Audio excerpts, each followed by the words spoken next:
Is there one experience that you've had that you think was the most impactful for you and really did make that difference that you were looking to make? Every experience is impactful because every experience leaves me with this one impression.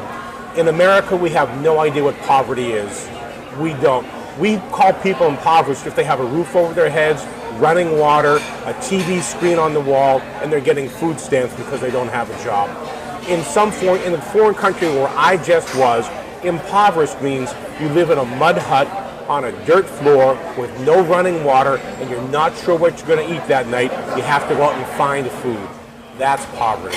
And so has the way that you are helping out, has that changed in the 5 years that you've been doing this, traveling to countries looking to help? Has the way that you're able to help helped or changed? I probably spent a lot more money than I did the first year out. The first year out I was willing to help and give some labor, but I didn't really want to spend money. And now, when I see a problem where if I can spend $300 or $400 or $500 and make a difference, I'll go spend the money.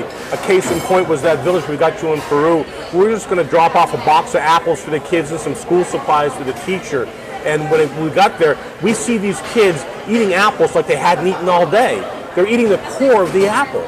And I turned to the teacher and through an interpreter, I said, "What's going on?" And the teacher said, "They haven't eaten all day."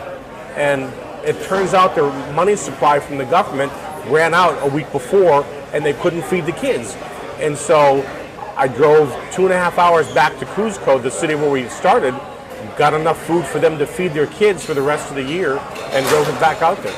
You know, because there are some situations and some problems that people say you can't throw money at them and fix it. I mean, you know, so is there a way to, I don't know, dig deeper or get in there deeper, you know? I can't solve all the world's problems, but I can solve it a kid at a time or a family at a time. I can do that. And if I can do that, anybody can do that. And it may not be overseas, it may be right here in Tampa Bay. Anybody has the opportunity to help somebody who's worse off than they are. When you really stop to think about it, there's only one person who's the worst in the world. Everybody is better off than that last person. So there's always the opportunity to help somebody who's worse off than we are. And the question is, do we want to do it? Well, and it's so interesting to see all the places you've been and all the things you've done and how active you still are in our community and other communities around the world. Do you think that you would have been a different reporter had you had these experiences moving forward? You know, if you were still reporting, in other words, and you were still doing this, if you were back on camera?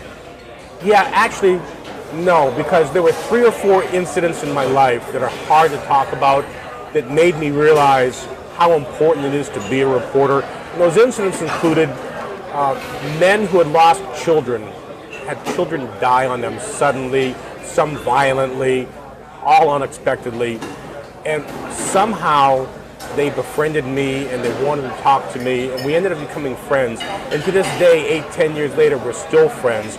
And that's when I realized that as a reporter, I have a responsibility to the community. I really do. It has to go beyond the stories, and that's what really led me to start volunteering. So I don't think I would be a different reporter today. I may be more compassionate, but I like to think I was compassionate even before I left.